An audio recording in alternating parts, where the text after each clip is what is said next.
Qatar के gas hub में तो भीषण आग लगी है।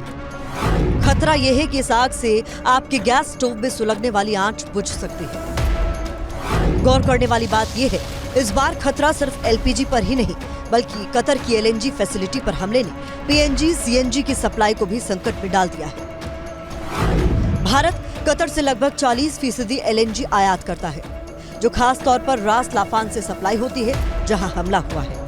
इसके अलावा भारत कतर से करीब 34% एलपीजी का भी आयात करता है। यूएई से भारत 40% एलपीजी खरीदता है। सऊदी से 18% एलपीजी इंपोर्ट होती है। इसके अलावा कुवैत से एलपीजी का 16% आयात होता है।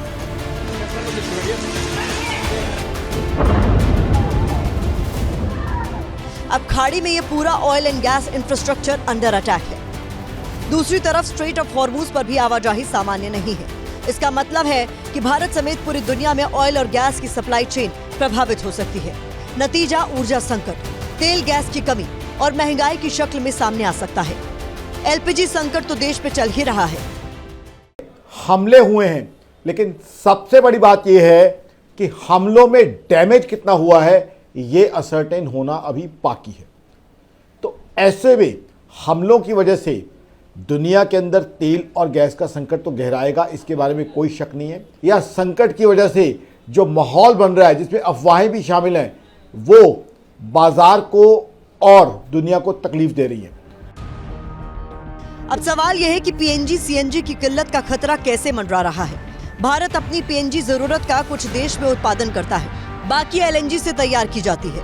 भारत में मौजूदा वक्त में 1,62,00,000 पीएनजी कनेक्शन है। सोचिए अगर इसकी सप्लाई पर संकट हुआ तो क्या होगा। इसके अलावा एलएनजी के रीगैसिफिकेशन, कंप्रेशन से सीएनजी का प्रोडक्शन होता है। अगर एलएनजी की ही नहीं होगी तो सीएनजी सप्लाई का क्या होगा। आपकी सीएनजी वाली गाड़ी कैसे चलेगी। अगर एलएनजी का बाकी इस्तेमाल देखें तो ये ऊर्जा, इंडस्ट्री, ट्रांसपोर्ट, फर्टिलाइजर प्लांट के लिए भी जरूरी है। एक तरफ मंदी, महामंदी, ऊपर से महंगाई, आम आदमी के लिए, ग्लोबल इकोनॉमी की बात करूं, पूरे विश्व की तकलीफें बढ़ने की संभावना है। अब क्योंकि एलएनजी के आयात का सबसे बड़ा जरिया कतर युद्ध की आग में झुलसा है, तो इसका असर भारत में एलएनजी संकट की शक्ल में सामने आ सकता है। इसलिए कहा जा रहा है कि खाड़ी युद्ध की आंच अब आपकी रसोई तक आ पहुंची है। एक गैस की कमी के तौर पर और दूसरा महंगाई के संकट की शक्ल में।